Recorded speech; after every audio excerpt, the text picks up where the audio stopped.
there, this is my manufacturing explainer. This dates back to I started making stuff back in 1999, working in various industries. But I divided this into sort of 4 groups because I've lived a lot in contract manufacturing and injection molding, but also I've pulled out the speciality of composite manufacturing and additive manufacturing, 3D printing.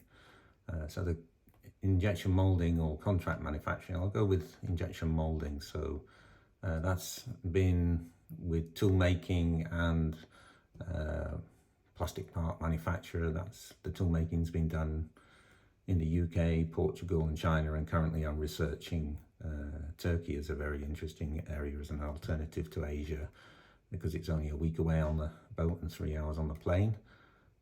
Biggest tooling projects I've ever done have been like 60 tools at once for a single client project, and the most expensive tool I've worked on with the client project is 250,000.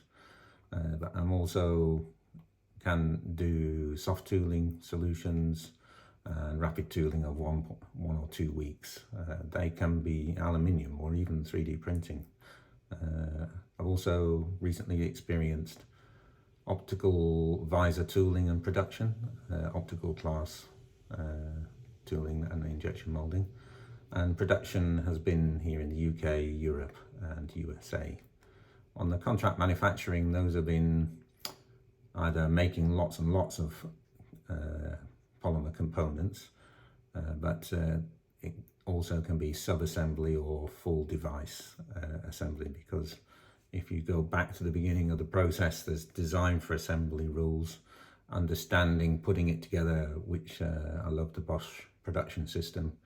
Whether that has been onshore or offshore, I'll certainly help you with supplier selection, relocating contract manufacturing, implementing manufacturing when you're ready to go to start production. And then also can do factory scans. This is walking the floor, looking for challenges and solving those problems for a return of investment.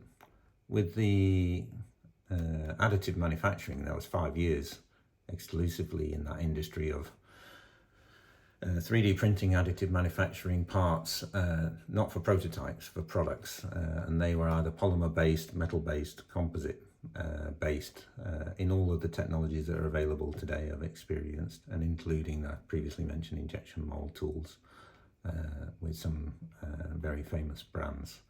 The volumes, certainly, it's not low volumes anymore with additive manufacturing. 150,000 is and higher is quite achievable, and in those 150,000 there can be, every part can be unique, and you don't necessarily pay a price for complexity.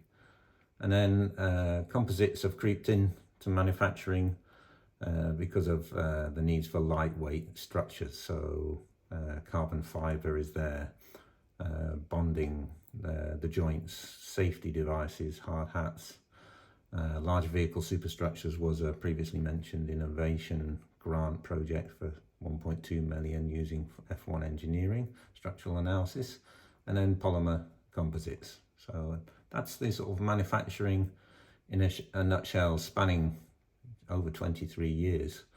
So there's a tremendous amount of experience I can help you with finding new suppliers, new technology solutions, or implementing, moving, anything like that.